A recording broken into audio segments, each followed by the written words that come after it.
नमस्ते फौजी wife YouTube चॅनलमध्ये तुमचे मनापासून स्वागत. कालच्या व्हिडिओला खूप छान असा प्रतिसाद दिल्याबद्दल तुमचे खूप खूप धन्यवाद.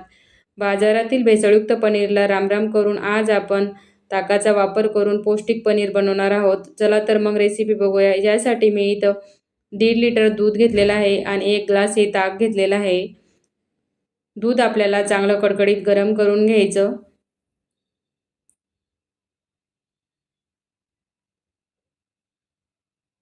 दूध गरम झालेलं आहे. गॅस चालूच ठेवायचा, बंद करायचा नाही, मीडियम करून ठेवायचा.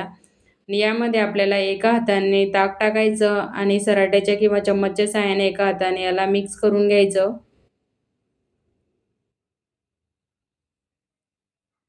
सुरुवातीला ताक आपलं दूध हे थोडं थोडं फाटायला सुरुवात होते. या प्रोसेसला 5 मिनिटं लागतात.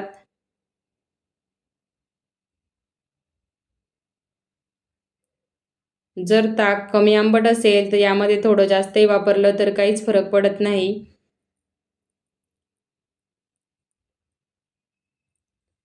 ही पद्धत पंजाबमध्ये मोठ्या प्रमाणावर वापरली जाते.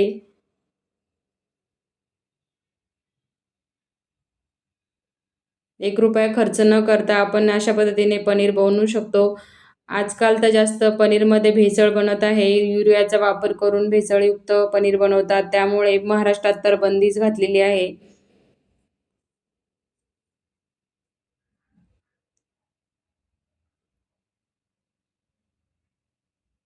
मला एका दीदीने पंजाबमध्येच ताक विचारलं होतं, "लस्सी आहे का तुझ्याकडं?" म्हणून. तर मी तिला विचारलं, "नाही" म्हणून. "तुला कशासाठी पाहिजे?" तर तिने सांगितलं होतं, "मला पनीर बनवायचं आहे." तर मला आश्चर्यच वाटलं तिचं, की पनीर या ताक वापरून पनीर कसं बनत असेल हिचं. तर तिने मला प्रत्यक्ष बनवून दाखवलं. मला खूप छान वाटलं ते. जसं आपण मार्केटमधून घेतो त्यापेक्षाही मऊसूत बनलं आणि टेस्टी बनलं. तर मी ही रेसिपी तुमच्यासोबत शेअर करत आहे. व्हिडिओ शेवटपर्यंत बघा आणि तुम्ही पण एक वेळेस नक्की ट्राय करा. मी आठवड्यातून 2 ते 3 वेळा पनीर घरच्या घरी बनवते, मुलांना आवडते म्हणून. अगदी तुम्ही 4 वड्याही जरी बनवायच्या म्हटलं, तर तुम्ही याच्या बनवू शकता. जरी अर्धा लिटर जर दूध असेल, तर 1 छोटी वाटी ताक वापरून बनवू शकता. खूपच सोपी प्रोसेस आहे ही. जर आपण व्हिनेगारचा वापर करत असाल, तर काही व्हिनेगार वापरायला घाबरतात, की व्हिनेगार जास्त झालं तर काही इफेक्ट तर होणार नाही ना, कमी झालं तर आपलं पनीर बनणार तर नाही ना, ही भीती वाटते. त्यामुळे यामध्ये भीतीचं वातावरण काहीच नाही. तुम्ही बघू शकता आपलं दूध सर्व फाटलेलं आहे. एका चाळणीच्या साहाय्याने हे गाळून घ्यायचं. एक सुती कपडा घ्यायचा, त्याखाली चाळणी ठेवायची. त्यामध्ये हे गाळलेलं पनीर आहे फाटलेलं ते टाकून घ्यायचं. ही प्रोसेस चांगली करायची.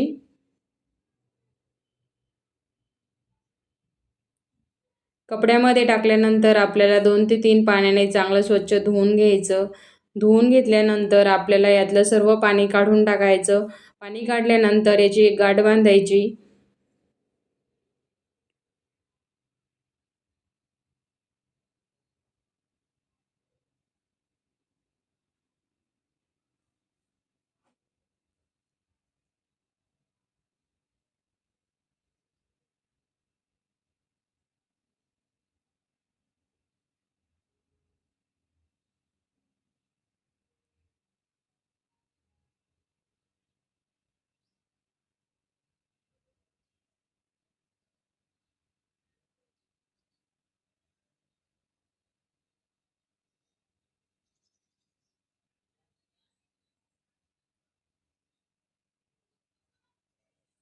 पूर्ण काढून घेतलेलं आहे.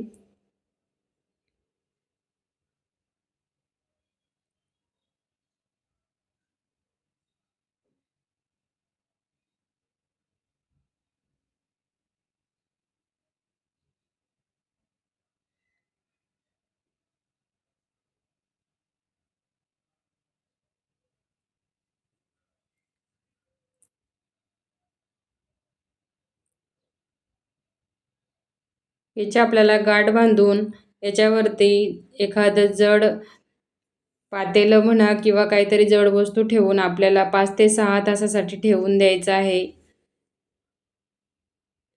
मी इथं गाठ बांधून घेतली आहे. यामध्ये कोलपाट ठेवून आणि त्याच्यावरती काही जड वस्तू ठेवून देत आहे. 5 ते 6 तासासाठी असंच ठेवून द्यायचं. तुम्ही बघू शकता आपलं पनीर बनवून रेडी झालं आहे. एकदम मऊसूत बनलेलं आहे.